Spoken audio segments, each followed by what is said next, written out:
আপনারা প্রতিনিয়তই পত্রপত্রিকার বিভিন্ন নিউজের মাধ্যমে এবং সোশ্যাল মিডিয়ার বিভিন্ন ইনফরমেশনের মাধ্যমে, সংবাদের মাধ্যমে, বিভিন্ন টেলিফোন আলাপের মাধ্যমেই আপনারা কম বেশি জানতে পারছেন।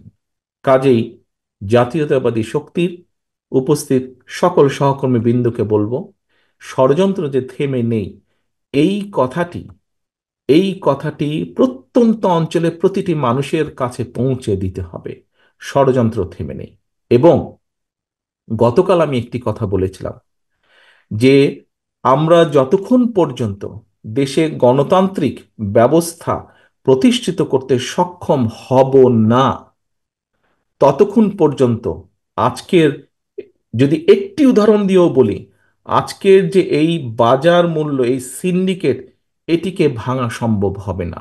কারণ এটিকে যদি ভাঙতে হয়, বাজারের দ্রব্যমূল্যের পরিস্থিতি যদি নিয়ন্ত্রণের মধ্যে আনতে হয়, তাহলেও প্রকৃত জনপ্রতিনিধি দরকার, যারা মানুষের কাছে জবাবদিহি করতে বাধ্য থাকবে।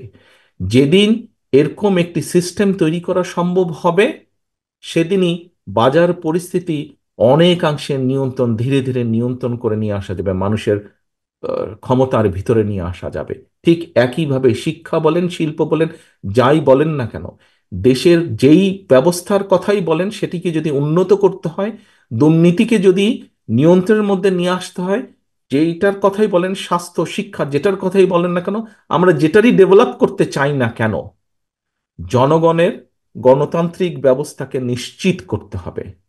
গণতান্ত্রিক ব্যবস্থাকে নিশ্চিত করতে হবে। গণতান্ত্রিক ব্যবস্থাকে নিশ্চিত করতে না পারলে, জনগণের কাছে জবাবদিহি করে এরকম ব্যক্তিদেরকে সামনে আনতে না পারলে, কোনোভাবেই আমরা ভালো কিছু করতে পারবো না, প্রিয় নেতৃবৃন্দ। কাজেই পরিশেষে কৃষক দলের সদস্যই শুধু নন, জাতীয়তাবাদী শক্তির একজন কর্মী হিসাবে এই মেসেজটা আপনাকে নিয়ে যেতে হবে। আপনারা প্রত্যন্ত অঞ্চলে যাচ্ছেন, আগামী কয়েকদিনের মধ্যে বাংলাদেশের প্রতিটি ইউনিয়নে যাবেন, কৃষকের সাথে কথা বলবেন।